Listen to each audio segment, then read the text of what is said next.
आज की इस वीडियो में हम लोग फिर वैसे ही शुरू करेंगे इनटेक्स्ट क्वेश्चंस। मैंने बोला आपको, मैंने पिछले वीडियो में क्या दिया था। पिछले वीडियो में आपको दिया गया था बनाने के लिए एक्सरसाइज में, और एक्सरसाइज क्वेश्चंस में एक्सरसाइज कर रहा हूँ मैं। 2 क्वेश्चंस मैंने दिए थे, तो उसको आज मैं उसका सोल्यूशन आपको बता दे रहा हूँ। डॉट डॉट है।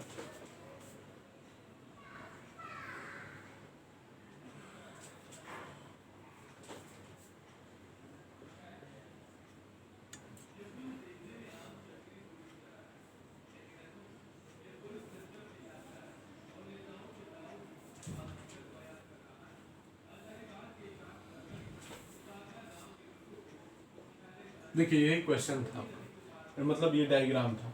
तो इसमें क्या आपको लग रहा है, यहाँ से 6 एम्पियर आ रहा है, तो यहाँ और यहाँ आने के बाद 2 जंक्शन में टूटेगा, तो इसमें अलग करंट, इसमें अलग करंट।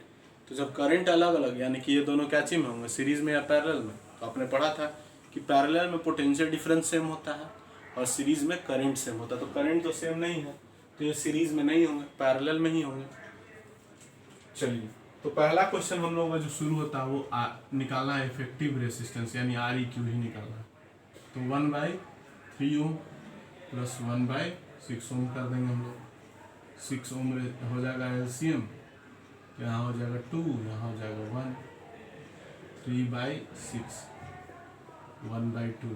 लेकिन हम लोग को चाहिए REQ, तो REQ इक्वल टू 2 ओम। ये हो गया आपका। मैं आंसर मिला देता हूँ, सही होगा हम लोगों का, बस कंफर्मेशन के लिए 2 ओम सही है। सेकेंड पार्ट में चलिए, सेकेंड पार्ट में इसका निकालना है हम लोगों को PD अक्रॉस कंबाइंड रेसिस्टेंस। पूछ रहा है सेकेंड पार्ट में कि इन कंबाइंड केस में PD क्या होगा।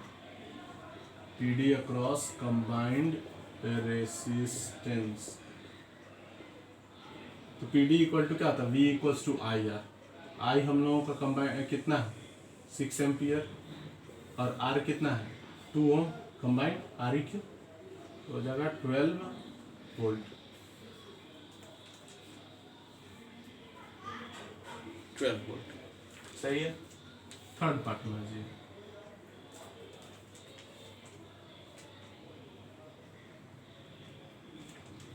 थर्ड पार्ट में what is the PD across 3 ohm resistor.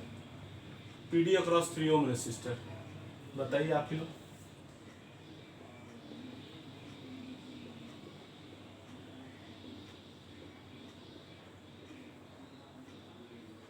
Three ohm resistor के थ्रू PD कितना होगा, तो ये किसके बराबर हो जाएगा, क्योंकि ये लोग पैरेलल में है और इनका कनेक्शन सीधे बैटरी से, तो इनका भी PD कितना हो जाएगा 12 वोल्ट हो जाएगा डायरेक्ट, उसी के बराबर।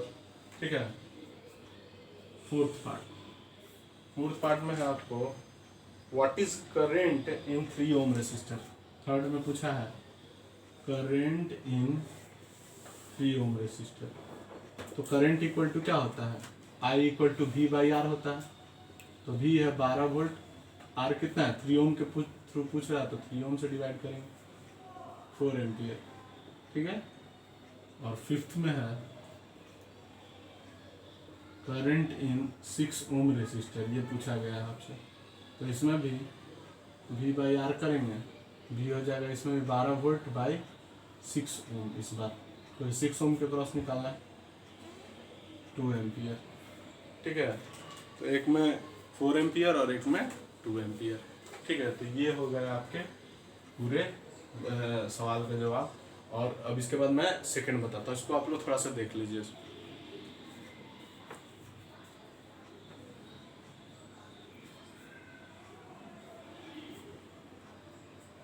तो ये था आपका, इसमें तो डाउट कहीं नहीं होना चाहिए। हम लोगों ने पहले REQ निकालना था, तो REQ हमने निकाल दिया, चूंकि दोनों पैरेलल में था, तो 1/REQ equal to 1/R1 plus 1/R2 से कर दिया।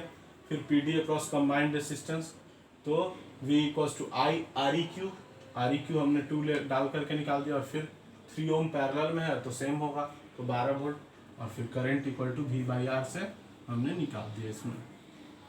नेक्स्ट क्वेश्चन जो है वो वर्ड प्रॉब्लम टाइप का था, और इसको डायग्राम बना करके हम लोगों को बनाना था। सेकंड क्वेश्चन जो मैंने कल आपको दिया था, देखते हैं क्या है वो।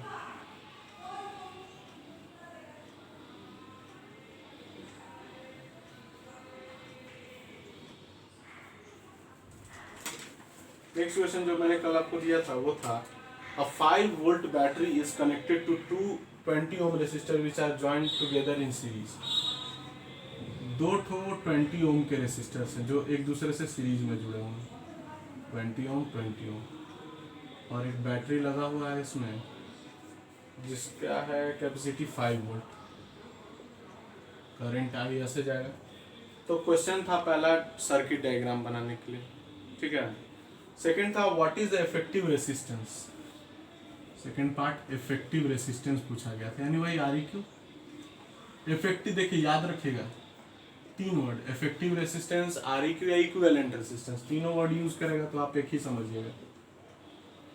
सीरीज में क्या करते हैं हम लोग, जोड़ देते हैं 20 ohm plus 20 ohm equal to 40 ohm. Third part में आइए।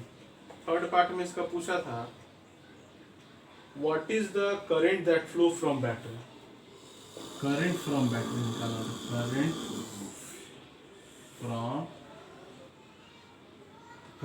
करंट आई इक्वल्स टू क्या होता है, करंट आई की बात करें तो V बाई आर क्यू। तो भी हम लोगों का 5 वोल्ट, आर क्यू है 40 ओम, 1/8 यानी कि 1/8 यानी कितना 0.10 हो गया, 1 2 0 8 2 0.125 ampere. Fourth part what is PD across each resistor. PD across each resistor कितना हो जाएगा आपको, V हो गया हम लोगों का 1/8 था ना, V equal to I R, I है हम लोगों का 1/8 और R है 20, तो 20/8 करेंगे तो 8 2 16 4 आएगा 2.5 वोल्ट।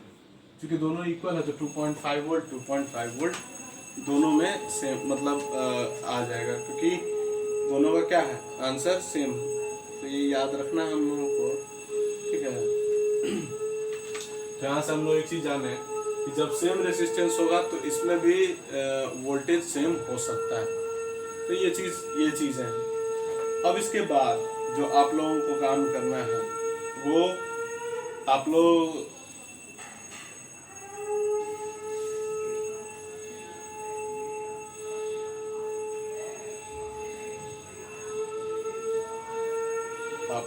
मुझे बताइएगा कि आगे क्या करना चाहिए, क्या कुछ क्वेश्चंस मैं दूं या इंटेक्स क्वेश्चंस कराऊं।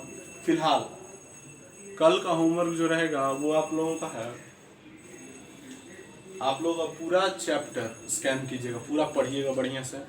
देखिए एक चीज़ और है, कल रिजल्ट आया है 10th में और बहुत अच्छे रिजल्ट्स हमारे यहाँ से हुए हैं और उन लोगों को बहुत बहुत शुभकामना। और आप लोगों के लिए भी मैं बोल दूं कि हमेशा ध्यान रखिए जो बताया जा रहा है उसको क्लियरली समझिए। और सबसे बड़ी बात जो मैं हमेशा बोलता हूँ, NCERT का लाइन बाय लाइन एक एक लाइन आपको चैप्टर समझ में आना चाहिए। आज मैं आप लोगों को एक होमवर्क दे रहा हूँ, कुछ और बनाने के लिए नहीं। कल हम लोग एक इंटेक्स्ट दे करके जा रहा हूँ, आप लोग इंटेक्स्ट उसको करके रखिएगा। देखता हूँ मैं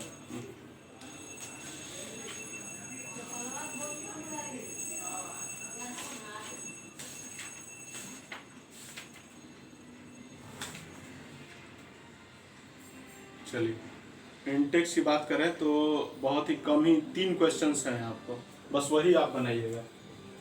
पेज नंबर NCERT बुक में आप लोग NCERT बुक खोलिएगा और उसमें पेज नंबर 200 है, एग्जैक्टली 200। उसमें 3 क्वेश्चंस हैं इंटेक्स में दिए हुए, उनको आप बना लीजिएगा। उन 3 क्वेश्चंस को आप आंसर करके रखिएगा और उनमें जो डाउट होगा वो आप मुझसे पूछेगा। और साथ में जो सबसे बड़ी बात जो मैंने आज आपको बोली कि पूरे चैप्टर को स्कैन करना है, पूरे चैप्टर को पढ़ना है NCERT के थ्रू। NCERT में आपको पूरे चैप्टर को एक साथ पढ़ लेना है और कहीं भी किसी भी लाइन में यदि दिक्कत हो, कोई भी लाइन में दिक्कत हो यदि, तो आप मुझसे पूछिएगा।